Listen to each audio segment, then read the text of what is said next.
स्याही सूख भी नहीं पाती अखबारों की, रोज नई खबर आ जाती है बलात्कारों की। नमस्कार, मेरा नाम है भूमिका राठी और आज मैं बात करने वाली हूँ महिलाओं की सुरक्षा के ऊपर। क्या हमारे देश की महिलाएं सुरक्षित हैं? क्या ये कह पाना मुमकिन है कि भारत देश की महिलाएं सुरक्षित हैं? एक और हमारे देश में सती, सावित्री, दुर्गा, लक्ष्मी की पूजा की जाती है, वहीं दूसरी तरफ औरतों पर अत्याचार की सीमा पार होती जा रही है।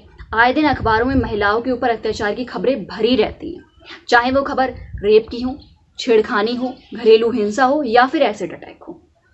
हैवानियत का रूप इस कदर फैल गया है कि चाहे वो एक छोटी सी बच्ची हो या फिर 40 साल की महिला, आज हमारे देश में कोई भी सुरक्षित नहीं है। एनसीआरबी रिपोर्ट के हिसाब से हमारे देश में हर 15 मिनट में महिलाओं के साथ रेप होता है। साल बदल जाती है, महीने बदल जाते हैं, दिन बदल जाते हैं, नाम बदल जाते हैं और स्थान बदल जाता है। जैसे कि पहले निर्भया हो गई, फिर प्रियंका रेड्डी हो गई और अब चाहे हाथरस की वो मनीषा ही क्यों ना हो, लेकिन हैवानियत हमारे देश में बद से बदतर हो गई है। वुमेन सिक्योरिटी रिपोर्ट के अनुसार हमारा देश अफगानिस्तान, सीरिया, सऊदी अरेबिया, जहाँ महिलाओं के लिए बस ज़रा से रूल्स हैं, वो देश भी ज़्यादा सेफ हैं महिलाओं के लिए हमारे देश से। तो यहाँ से आप अंदाज़ा लगा सकते हैं कि हमारा देश कितना ज़्यादा सेफ है। मंचों पर महिला स्वतंत्रता की बात की जाती है, वुमेन एम्पावरमेंट की बात की जाती है, तब जो मासूम बच्चियों से लेकर इतनी सारी पीड़िताएं हैं, उनकी आवाज़ कहाँ चली जाती है? क्या जानता है कोई उन्हें? हमारे देश में महिला स्वतंत्रता की बात की जाती है, बड़े बड़े मंचों में वुमेन एम्पावरमेंट की बात हो रही है, तो क्या हमारे देश की महिला स्वतंत्र है? क्या ये कह पाना मुमकिन है कि हमारे देश की स्त्री स्वतंत्र है? और अगर है भी तो कितनी है? जब भी हमारे देश में रेप होता है तो लोग कैंडल मार्च निकालते हैं, तो अगर हर 15 मिनट में हमारे देश में रेप हो रहा है तो इस हिसाब से तो कैंडल मार्च रुकनी ही नहीं चाहिए। फिर यहाँ पर ये बात भी आ जाती है कि निर्भया केस में तो आरोपियों को सजा मिली ना, सजा मिली उन्हें, 8 साल बाद उन्हें सजा मिली। तब तक 8 साल में कितना रेपिस्ट पैदा हो गया ये जानते हैं आप? एक बार शायद उस कैंडल की जगह उस रेपिस्ट को जलाकर तो देखो, शायद रेप कम हो जाए। ये ज़रूरी तो नहीं है कि हर बार हमारे देश की बेटियां ही जलें। यहाँ एक 19 साल की लड़की का रेप हो जाता है, वो बोल ना पाए, उसकी ज़ुबान काट दी जाती है, चलकर अपने घर तक ना पहुँच पाए, उसकी रीढ़ की हड्डी तोड़ दी जाती है। सवाल मेरा यहाँ पे सिर्फ एक ही है, क्या करोगे उस राम मंदिर का जहाँ तुम्हारे घर की सीता ही सेफ नहीं है?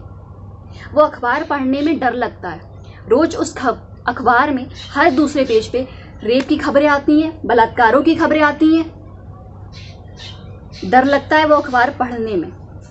और ये कौन सा देश का कानून है जहां जब हर 15 मिनट में रेप हो रहे हैं तो रेपिस्ट खुलेआम घूम रहे हैं, उनके ऊपर जल्दी कार्रवाई ही नहीं होती है?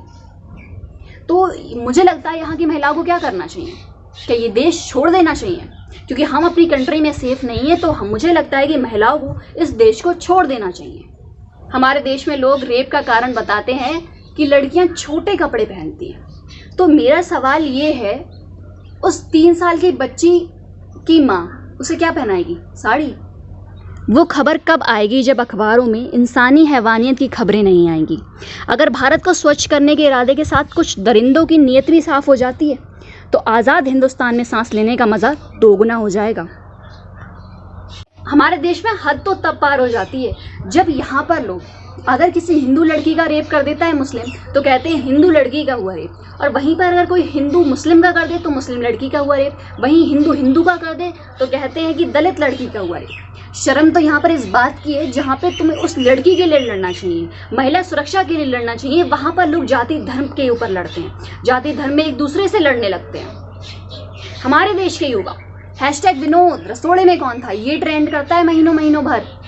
मीडिया की अगर हम बात करें तो कई महीने वही खबरें चलती हैं, टीआरपी बढ़ाते हैं, वाहियात खबरें चलाएंगे जो बिल्कुल भी हमारे देश के लिए ठीक नहीं है वो। और जो खबरें हैं देश की, जो महिलाएं हैं उनकी सुरक्षा के लिए, क्यों डिबेट्स नहीं होती? क्यों वो चीख कर नहीं बोलते? अगर और कोई ड्रग्स के ऊपर इतना चीख कर बोला जा रहा है, कई महीनों से हम वो देख रहे हैं, लेकिन क्यों महिलाओं की सुरक्षा के लिए एक भी डिबेट नहीं होती दिख रही है? क्यों हैवानियत बस हर दिन पनपती जा रही है और लोग इसे बढ़ावा दे रहे हैं?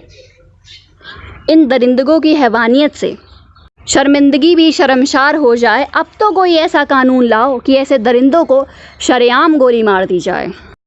न जाने वो दिन कब आएगा जब हमारे देश की महिलाएं ये कह सकेंगी कि मेरा देश महान, मैं अपने देश में स्वतंत्र हूँ, मैं अपने देश में सुरक्षित हूँ। धन्यवाद।